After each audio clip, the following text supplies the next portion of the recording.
diffuser la parole. Je vais remettre la parole entre les mains du pasteur. C'est lui vraiment qui va commencer avec nous ce thème. Et avec l'aide de Dieu, je sais qu'il va clôturer avec nous aussi à la fin. Il y aura d'autres pasteurs qui passeront entre-temps, mais je sais qu'avec la grâce de Dieu, puisque c'est lui qui a commencé, il va clôturer avec nous vraiment. C'est moi ici que nous avons commencé avec ce thème. Vraiment, papa, la parole est entre vos mains. Que la gloire revienne à Dieu notre Père. Je ne sais pas si la connexion est bonne, si vous m'entendez. Oui, très bien. Nous entendons très bien. Que Dieu notre Père soit loué. Merci à vous d'avoir encore une fois pensé à moi, de m'inviter encore ce soir. Je sais que nous allons passer vraiment un très bon moment dans la présence de Dieu. Vous savez, notre Dieu est bon, notre Dieu est merveilleux. Amen. Il ne nous appelle pas dans sa présence en vain. Très souvent, nous prenons à la légère l'invitation dont Dieu nous fait part. C'est-à-dire, lorsque nous nous réunissons, très souvent nous prenons ça à la légère, mais pourtant Dieu prend ça au sérieux. Parce que pour Dieu, c'est un rendez-vous solennel, un rendez-vous très important. Mais nous prenons ça à la légère parfois, et le temps passé dans la prière, la parole de Dieu que nous écoutons, nous négligeons ça parfois. Alors que Dieu nous envoie ça pour que ça change vraiment notre vie, notre destin. Je crois qu'aujourd'hui, Dieu va encore nous parler, comme nous a parlé la fois dernière. Je crois que beaucoup d'entre nous ont essayé de mettre en pratique ce que le Seigneur nous avait dit sur le nouveau départ.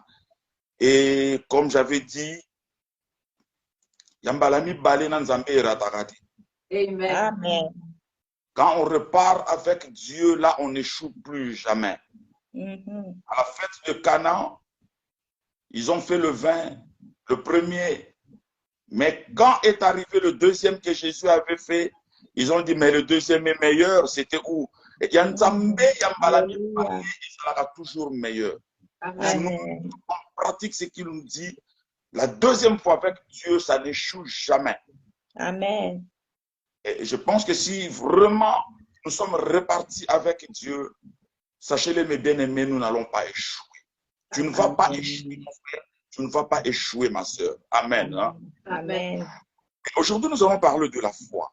Un sujet très important parce que c'est la base même de la vie chrétienne. C'est la base même de toute relation. Toute relation est posée sur ce qu'on appelle la confiance. S'il n'y a pas de confiance, il n'y a pas de relation. Et même notre relation avec Dieu est basée sur cette confiance que nous appelons la foi. La foi, c'est la confiance. Donc, s'il n'y a pas la confiance, il n'y a pas de relation. Donc, notre relation avec Dieu est basée sur la confiance, c'est-à-dire sur la foi. La foi, c'est quelque chose de très important. La Bible dit, sans la foi, il est impossible d'être agréable à Dieu. Donc, c'est la base même de la vie chrétienne, c'est la base même de notre relation avec Dieu. Et c'est la base même de notre relation aussi, en tant qu'humain aussi. Quand il n'y a plus de confiance, il n'y a plus de relation. C'est fini. Donc, la foi est très importante pour nous parce que c'est le socle de tout ce que nous faisons. Si nous n'avons pas la foi, nous n'avons pas de relation avec Dieu aussi. Amen. C'est quelque chose de très important. Donc, si nous pouvons définir la foi, en fait, la foi, c'est quoi? La foi, c'est croire. La foi, c'est faire confiance. La foi, c'est s'appuyer sur. C'est ça la foi. La foi, c'est s'appuyer sur. C'est faire confiance, se croire. Nous définissons souvent la foi, comme le dit Hébreux 11, 1, mais nous allons voir ça plus loin. La définition de la foi dans Hébreux 11, 1, c'est la définition, pas d'une foi générale, mais d'une autre foi. Nous allons voir ça un peu plus loin. Vous savez, dans la vie, il y a trois sortes ou trois formes de foi. Il y a ce qu'on appelle la foi naturelle. La foi naturelle, au fait, c'est quoi? La foi naturelle, on nous dit par exemple que dans les légumes ou dans les fruits, il y a des vitamines. Qui a déjà vu ça? Personne. On n'a jamais vu ça. Mais on croit qu'il y en a dans les, on croit qu'il y en a dans les fruits. On croit. On n'a jamais vu ça. Dans les légumes, on dit qu'il y a des protéines. On n'a jamais vu ça. On n'a jamais vu. Qu'il y en a. Ça, c'est ce qu'on appelle la foi naturelle. OK. Donc, on croit que si je mange ça, j'aurai des vitamines B, des vitamines D. Jamais personne n'a vu ces vitamines-là. Mais nous croyons ça. Ça, c'est ce qu'on appelle la foi naturelle. Et il y a ce qu'on appelle la foi humaine. La foi humaine, c'est quoi? C'est la confiance qu'on a en quelqu'un, en ses capacités. C'est-à-dire que nous le disons souvent à des amis, aux enfants, à des gens que nous connaissons. Je suis sûr que tu es capable. Tu vas réussir à faire ça. Je suis sûr. Je te fais confiance. Ça, c'est ce qu'on appelle la foi humaine. C'est-à-dire que je crois en la personne. Non pas comme Dieu ou quoi, mais je crois en ses capacités. Je crois que tu es capable de faire ça. Je sais que tu vas arriver parce que tu es intelligent, parce que tu es intelligente. C'est ce qu'on appelle la foi naturelle et la foi humaine. Donc, je crois en tes capacités. Je crois que tu vas arriver. Ne te décourage pas. Tu vas faire ça. Tu es capable de faire ça. Ça, c'est la foi humaine. Et il y a ce qu'on appelle la foi divine. La foi divine, c'est croire en une divinité, à un être spirituel. Nous croyons en Dieu, nous croyons en Christ, mais il y a des gens qui croient à Satan, par exemple, qui croient à des esprits, qui croient aux esprits des ancêtres, qui croient à beaucoup d'autres choses. C'est ce qu'on appelle la foi divine, c'est croire en une divinité. Au temps des Grecs, par exemple, ils croyaient à des divinités, à Zeus, à Apollon, à ceci ou à cela. C'est ce qu'on appelle la foi divine. Et dans la foi divine, nous les chrétiens, il y a ce qu'on appelle la foi chrétienne. La foi chrétienne, c'est le fait que nous croyons en Christ. C'est ce qu'on appelle la foi chrétienne. Nous croyons en Christ, la foi chrétienne. Et dans la foi chrétienne, il y a deux formes de foi. C'est ce que nous allons parler, c'est le sujet même de ce soir. Amen. Dans la foi chrétienne, il y a deux formes de foi. Il y a ce qu'on appelle la foi en Dieu et la foi de Dieu. C'est vraiment un sujet très important. Il y a la foi en Dieu et la foi de Dieu. C'est dans la vie chrétienne. Nous avons deux formes de foi. La foi en Dieu et la foi de Dieu. Nous allons commencer par la foi en Dieu. Ça, c'est un sujet qui ne sera pas vraiment trop long. Mais nous allons beaucoup plus nous baser sur la foi de Dieu. Là, en fait, la foi en Dieu, c'est quoi? C'est la foi qui nous sauve simplement. Ça, c'est la foi en Dieu. Je crois en Dieu. Je crois en l'œuvre de Golgotha. Je crois que Jésus-Christ est mort et ressuscité pour moi. Ça, c'est la foi en Dieu. C'est la foi qui nous sauve. C'est la foi qui nous régénère. C'est la foi qui fait que nous sommes devenus de nouvelles créatures. Amen. Le fait d'avoir cru en Jésus, le Saint-Esprit est venu en toi, il t'a régénéré, il t'a changé. De mauvaise personne que tu étais, tu es devenu une bonne personne. Amen. Tu commences à aller à l'église, tu commences à lire la Bible, tu commences à prier. C'est la foi en Dieu, la confiance que j'ai en l'œuvre de Golgotha. C'est la foi qui nous sauve. C'est la foi qui nous donne la paix. C'est la foi qui nous fait entrer dans la grande famille des enfants de Dieu. C'est la foi qui fait que nous sommes appelés aujourd'hui des chrétiens. C'est la foi qui fait que nous sommes aujourd'hui de nouvelles créatures. Telles que les gens t'ont connu hier, tu es devenu une autre personne aujourd'hui. Et quand ils te voient, tu as vraiment changé. Tu es devenu une autre personne, une nouvelle créature. Oui, c'est à cause de la foi en Dieu. Parce que j'ai cru en l'œuvre de Golgotha. J'ai cru que Jésus-Christ a été envoyé sur la terre pour nos péchés et que celui qui croit en ce qu'il a fait sur la croix est sauvé. Amen. Et comme moi j'ai cru en cette œuvre-là, je sais que je suis sauvé. Si nous lisons, je crois, notre sœur Jolie va avoir vraiment, en tout cas, ce devoir de nous lire beaucoup de versets aujourd'hui. Si elle peut nous lire Actes des Apôtres, chapitre 16, le verset 30 et le verset 31. Actes 16, 30 et 31.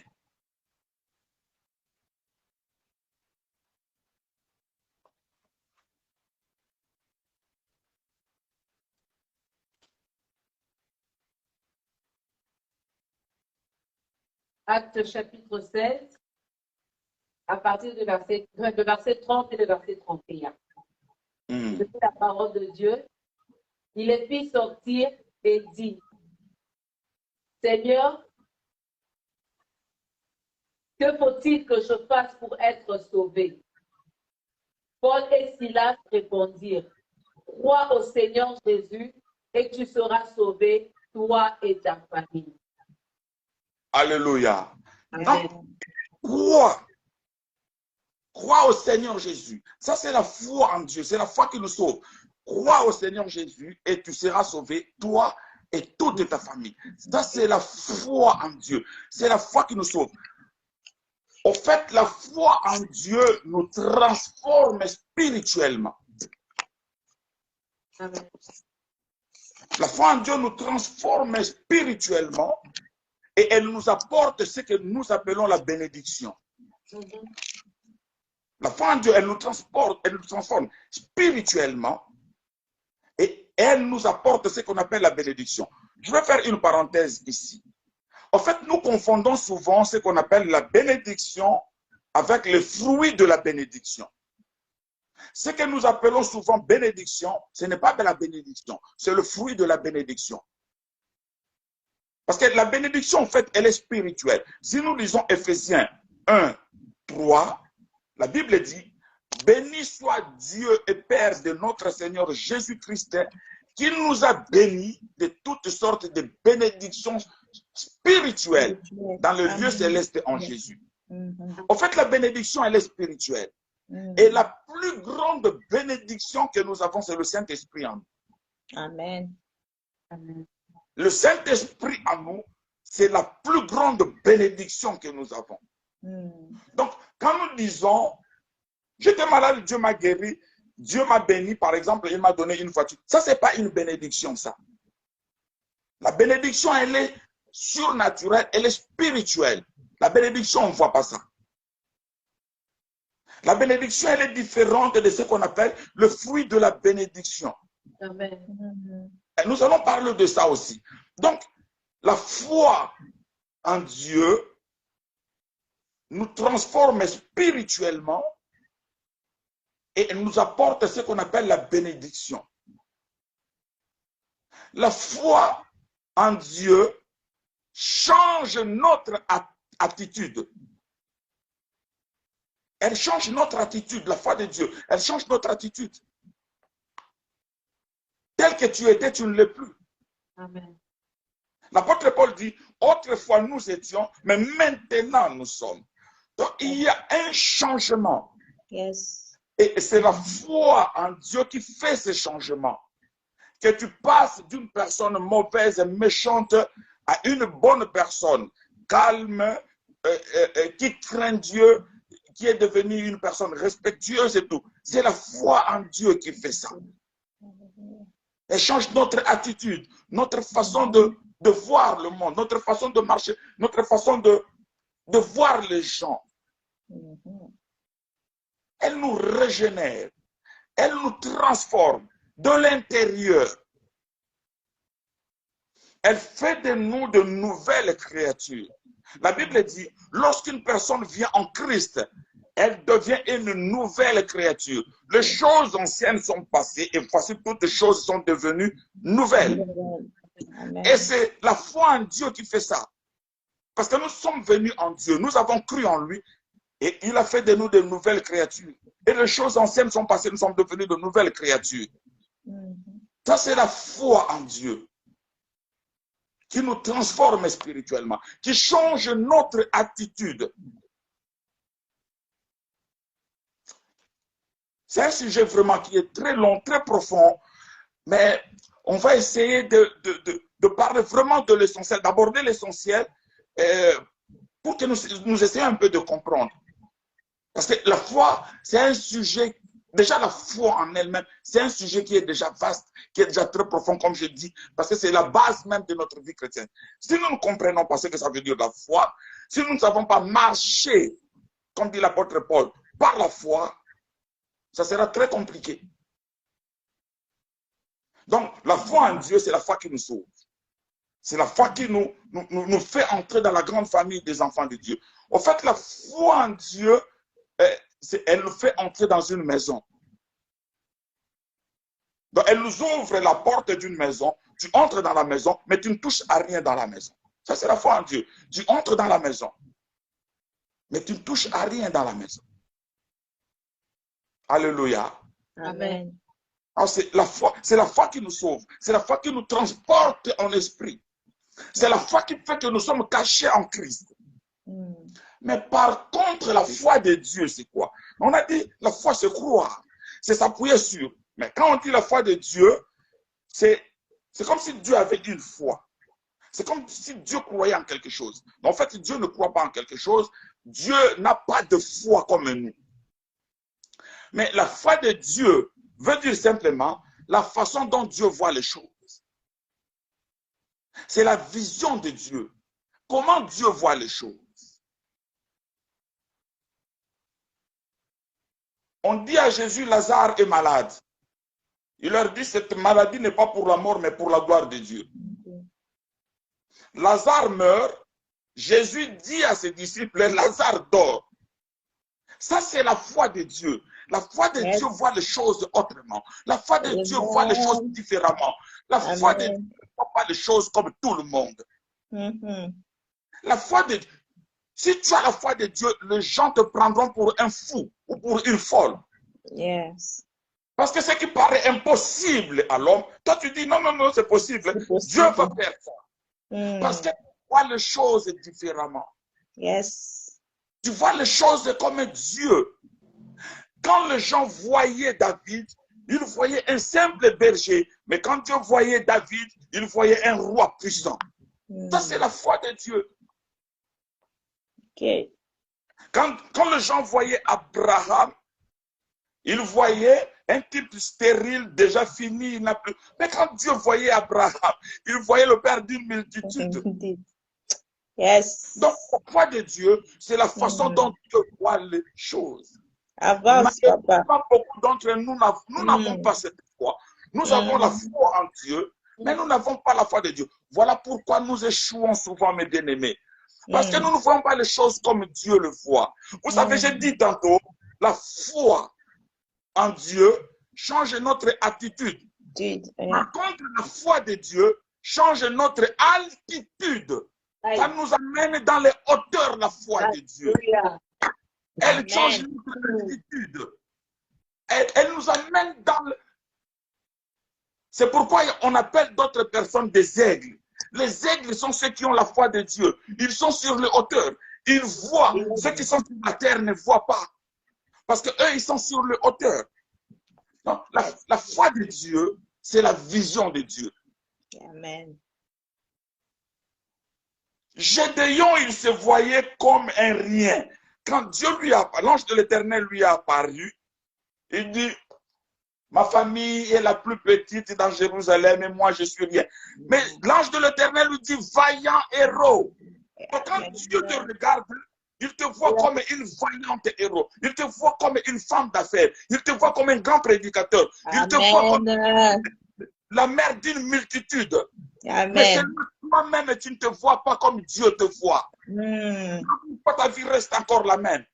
Parce que tu ne te vois pas comme Dieu te voit. Dieu te voit différemment. Dieu te voit comme un grand. Dieu te voit comme un puissant. Dieu te voit comme un fort. Yes. Mais toi, tu te vois, tu te limites à la foi en Dieu. Tu ne te vois pas comme Dieu te voit. Il faut que Dieu nous ouvre les cieux pour que nous puissions voir comme il nous voit. Alléluia. Dieu ne te voit pas tel que tu es aujourd'hui, mais Dieu te voit tel que tu seras demain. Amen. On s'est moqué de Salomon, le fils de l'adultère. Mais Dieu ne voyait pas Salomon comme le fils de l'adultère. Il le voyait comme un roi sage. Dieu le voyait comme un roi puissant. Dieu le voyait comme un roi qui avait tout, qui avait la richesse, qui avait la sagesse. Donc Dieu ne te voit pas tel que tu es là, mais Dieu te voit tel que tu seras. Amen. Il nous regarde, il ne nous regarde pas tel que nous sommes, mais il nous regarde tel que nous serons. Que nous serons. Alléluia. Donc Dieu ne te voit pas tel que tu te vois célibataire, tu te vois je n'ai pas d'enfant, tu te vois je suis pauvre, mais Dieu te voit riche. Amen. Je suis encore célibataire, je n'ai pas encore de femme, je n'ai pas encore de mari. Mais Dieu sait ce qu'il est en train de faire. Je vais prendre un exemple. Tu te dis que tu suis célibataire, je n'ai pas de femme. Mais ta femme, Dieu est en train de la préparer. Ta femme, je prends un exemple. Ta femme est encore à Sankourou. Ah non, à Sankourou. Donc Dieu doit commencer par... Donc Dieu doit commencer par la préparer. Donc, il faut que nous le kill. Ah bon, c'est l'ingala. C'est l'ingala bien. C'est l'ingala de Tengama Ostekayo. Donc Dieu est en train de préparer encore la Sankourou. Avance, papa. Ah bon, ça non, l'ingala. Et puis, donc Dieu te voit marié. Toi, tu te vois célibataire, mais Dieu te voit marié. Amen. Dieu ne te voit pas tel que tu es, mais Dieu te voit tel que tu seras. Yes. Si on pouvait dire, tu sais, quand les 3 anges qui ont rendu visite à Abraham, on dit que l'année prochaine, au même moment, tu auras un enfant. Vous savez pourquoi? Sarah rigolait pourquoi? En fait,